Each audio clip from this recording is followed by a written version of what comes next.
బార్డర్లైన్ personality disorder BPD అనేది ఒక వ్యక్తి భావోద్వేగాలను నియంత్రించే సామర్థ్యాన్ని దెబ్బతీసే మానసిక అనారోగ్యం. ఇది తీవ్రమైన మానసిక కల్లోలంతో పాటు హఠాన్ పరిణామాలకు ఆరోగ్యకరమైన సంబంధాలను కొనసాగించడంలో ఇబ్బందికి దారితీస్తుంది.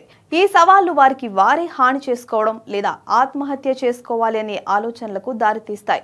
బీపీడీ ఖచ్చితమైన కారణం కనుగొనబడనప్పటికీ పరిశోధన అనారోగ్యానికి బాల్యంలో కలిగిన గాయాలకు మధ్యన ఉండే బలమైన సంబంధాన్ని సూచిస్తుందని సైకాలజిస్టులు చెప్తున్నారు.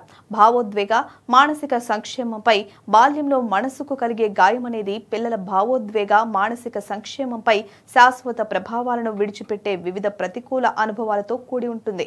ఈ అనుభవాలలో నిర్లక్ష్యం, పట్టించుకోకపోవడం, శారీరక వేధింపులు, లైంగిక వేధింపులు, భావోద్వేగాలను దుర్వినియోగపరచడం, ఇంటిలో హింసను చూడడం లేదా మానసిక అనారోగ్యంతో బాధపడుతున్న తల్లిదండ్రులు ఉండడం వంటివి కావచ్చు. ఈ సంఘటనలు పిల్లలకి అసురక్షితను, అభద్రతను, వారి గురించి, వారి చుట్టూ ఉన్న ప్రపంచం గురించి తప్పుడు అభిప్రాయాన్ని కలిగిస్తాయి.